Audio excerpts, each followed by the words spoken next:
for Jamal. Mike, go ahead. Jamal, I asked Bruce this. What was the plane ride like home, and just what was that scene like to be able to celebrate, knowing you had so many days off, but to be able to enjoy it and soak that moment in? It was good.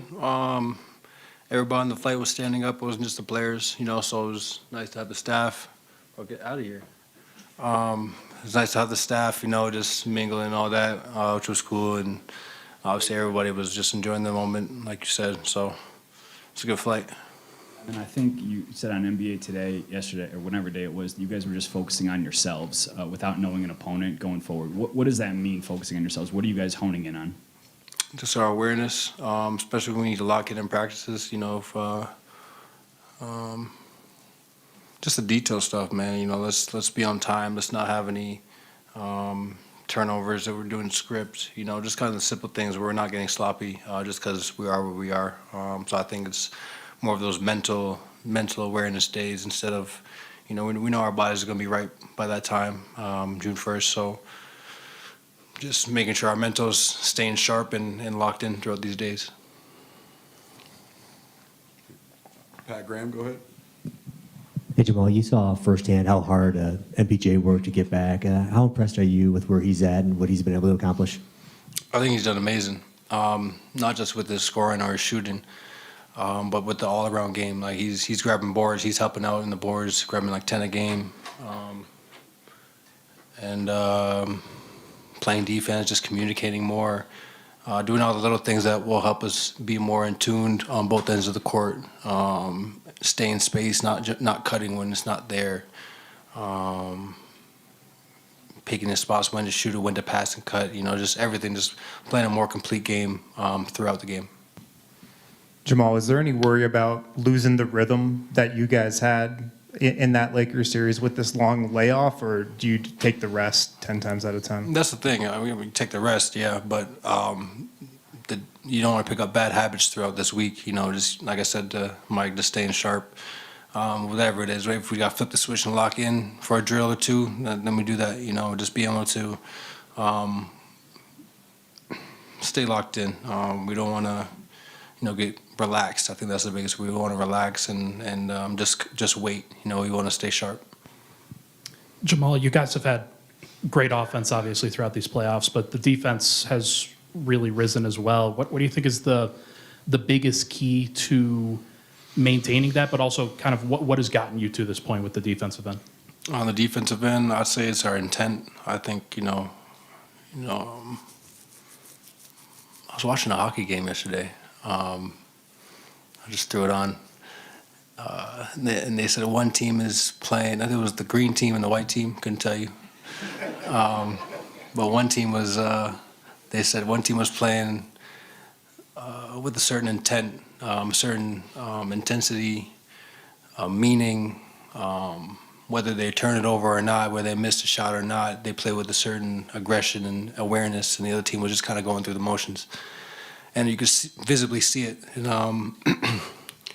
I think our defense has been being played with intent. I think we've all been on a string. We've all, when we need to stop, we all lock in and try, even if we don't get it, we lock in and try and get it possession by possession. I think that's crucial at this stage. Go ahead, Ryan. Benny, my bad. Come on, Nick. Jamal, we've talked about it throughout the season, just the value of some of the first-year guys, Bruce, KCP, the draft picks. Just how and the continuity of the core is one thing, but how valuable have the new additions been this year? They've been great. I think biggest thing for them is just staying ready. I think, during the season, P. Watt came in against Phoenix and another team I think he played really well, just being aggressive, not overthinking. CB has been great all year, just picking his spots and being solid while he's on the court. And everybody else, man, just staying ready and staying within their group upstairs. If we do two groups, everybody's either making a subbing themselves in or just knowing what's going on. I think that's crucial. So right now we're very team-oriented. We got everybody participating, everybody involved, and everybody mentally, like I said, locked in. Go ahead, Matt. A lot was made out of the Rui Hachimura on Nicola adjustment with Anthony Davis roaming. By the end, it really felt like you guys kind of solved that adjustment. What does that speak to your guys' ability to problem solve?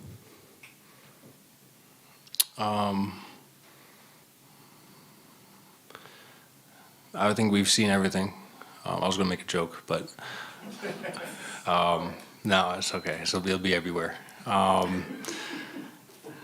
I just think, we've seen everything. We've seen all the adjustments. We've seen the double from the baseline, the double from the top, the sign from a non-shooter, the single coverage to, what I'm saying? We've seen every different type of mix. We've seen them try to put Kawhi and PG to switch it. We've seen everything. So, it's all a read. It's all balance. It's all timing. And I don't think that worked. Go ahead, kids. That's pretty close to a joke. Thank you. No, it wasn't. Really nice celebration for you and a lot of the fellows after the Western Conference Finals. If you'd indulge me, what one or two things you're really grateful to your father for getting to this point for you?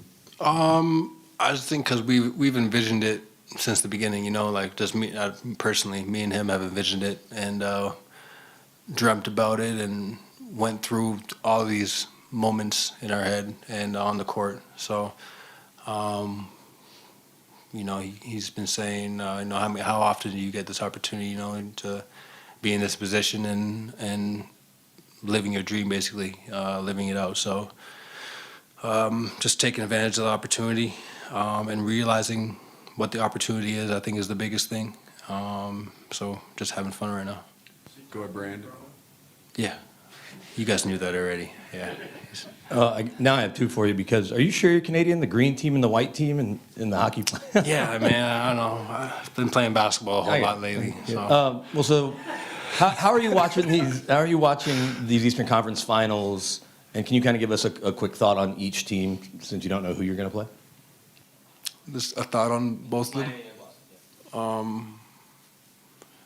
I mean, Boston's got a good team. They got a deep team. They can throw size at you. They're still young, so they can run both ways. They've been there plenty of times already with that young core, so they're kind of ready for the moment. My opinion. In Miami, it's tough. They're going to junk the game up. They're defense oriented. That's where they make their bank. And they got a lot of guys that play very hard. They play very hard, and that alone can win you a lot of games. And I think we've been seeing both sides of what I just said. Vic, go ahead. Jamal, you and your team have the ability to hit shots from everywhere. It's become a three-point league, but your mid-range game, Joker, mid-range, obviously everybody. How instrumental is that this time of year? You don't have to rely on one shot, one area. You can do it from everywhere. Yeah, that's why it's nice playing with this team because everything's a read. If somebody's open, you're going to see that on film that guy is open, and everybody's playing for each other. If I cut, it's for the other guy to get an open shot.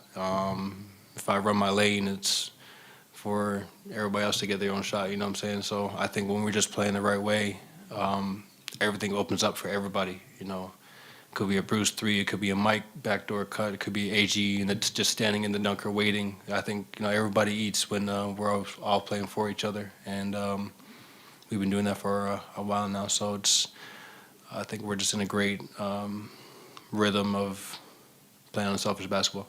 Katie, go ahead. How long do you think it took for you and Joker's chemistry to develop to an elite level? And do you remember when you thought this could be something really special?